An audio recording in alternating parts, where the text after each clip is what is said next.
I'm Max Keiser. This is the Keiser Report. As always, incredible things happening globally. Stacey.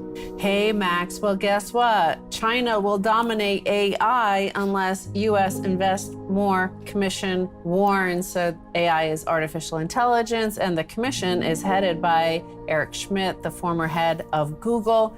Well, apparently, because essentially U.S. corporations and shareholders don't allow R&D, don't allow investment into the economy, don't allow innovation to happen. That's bad. They don't want production. They just want stock buybacks, right? They want all the money to go to stock buybacks, load the company up with debt. Well, they have to go to the government, and they're looking for the government instead to do, i.e. the taxpayer, to take all the risk of innovation. They will get to keep the reward. But this one thing really stood out to me here because of our experience of moving from Europe to the United States in the past few years.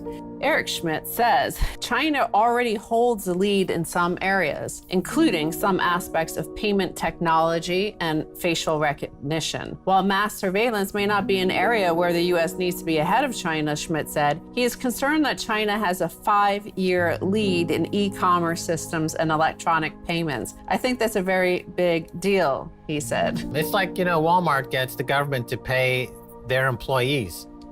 Right? Walmart doesn't pay their employees. The government pays Walmart's employees so that the people at Walmart who run Walmart can take more money for themselves. So now what's going on here is that these tech companies want the American taxpayer to go fund some AI, some artificial intelligence for them. They don't want to spend the money on the AI themselves because they want to keep it for their stock bonuses. They don't want to do any actual work. They just want the transfer payments from the Fed, put it in their pockets. And then if there's a complaint about, oh, China's leading in AI, they're like, oh, go talk to the taxpayer. We're just company, we're just corporations. We don't know how to do anything anymore. So yeah, in terms of Walmart, their employees get paid because they themselves, the employees don't get paid well enough to not receive food stamps, to not receive welfare benefits, and to not receive free health care through Medicaid. So that's how Walmart taps the taxpayer. Here, they're also, the actual financialized system that we have now is like, even if, the heads of any of these companies wanted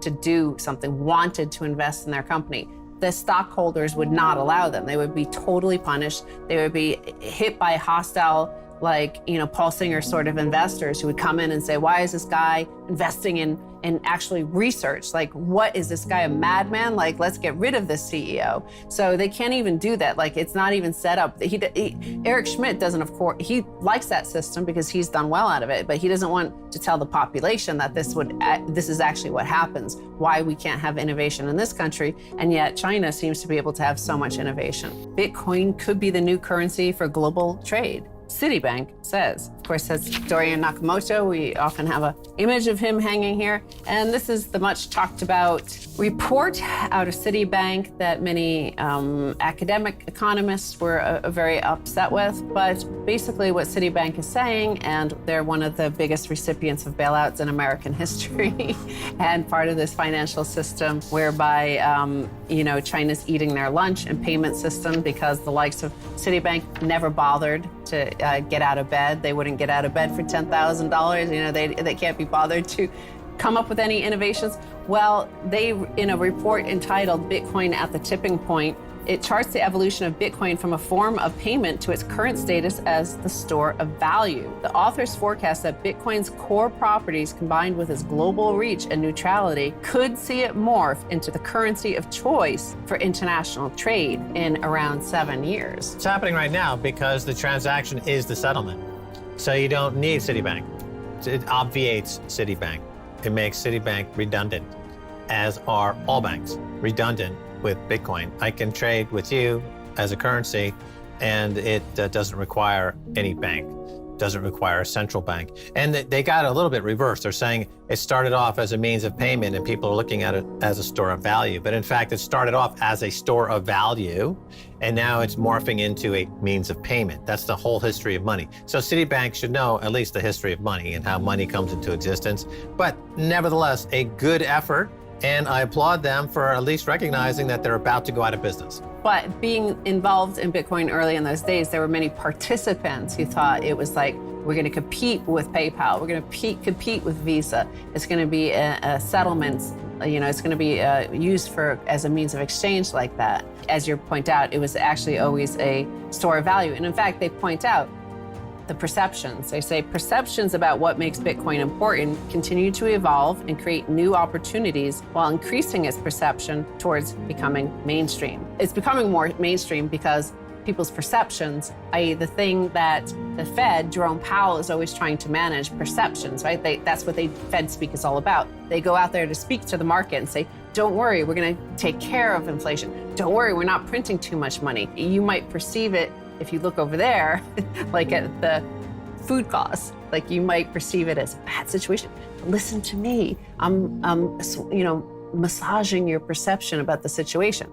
Well, here the situation is being perceived as being a better store of value than the US dollar and perceived by international participants in the global market. Anybody who has anything to sell anywhere on any continent or any country on earth, they're perceiving this as a more neutral, better to use settlements layer. Right, there's $5 trillion a day in Forex market, foreign exchange, and that can be completely replaced with a Bitcoin as the base layer.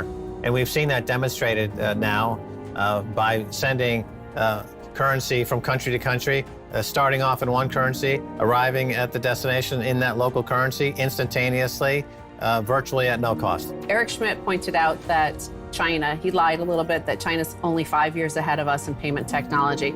In London for well over 5 years ago, you could just tap your card, instant payment. You could transfer it to somebody instantly at another bank and another bank account. Here it takes up to 6 days to transfer from a bank account in America to another bank account. Well, they use the Pony Express, which is, we should be feeling good about those ponies. Right, so here, this is also the same country that oversees the global settlements layer. So everybody else in the world is already on a much faster system. And they're like, oh, now we have to go to the global part. Slow molasses, having to deal with that system. So Citi points out that the report explains that Bitcoin in the role of a global trade currency could be used by importers and exports to pay for goods and services directly, simplifying the process of international trade. A decentralized cryptocurrency may be preferred to a central bank digital currency, it argues, because no government or outside entity can take steps that might affect the supply of the trade currency, helping to decouple trade from political considerations. Right, so they just threw the idea of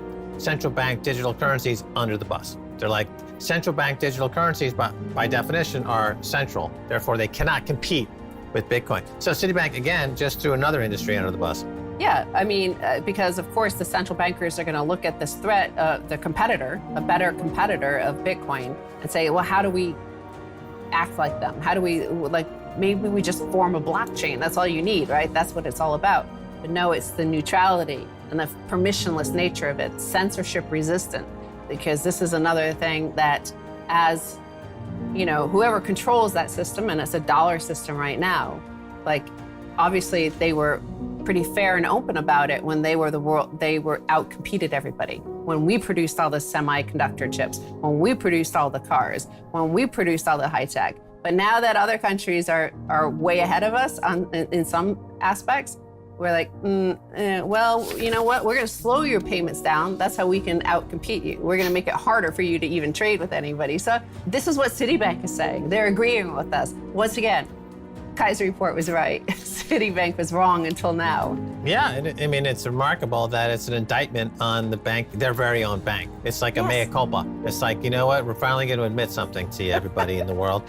What we do here is redundant, slow, costly, unnecessary, and overly expensive, and a drag on the economy, and we're sorry. We're sorry. That's what Citibank is saying. Yeah, well, they're saying what Eric Schmidt said. It's like, we can't do it ourselves. Taxpayer, you better do something about it, or whatever.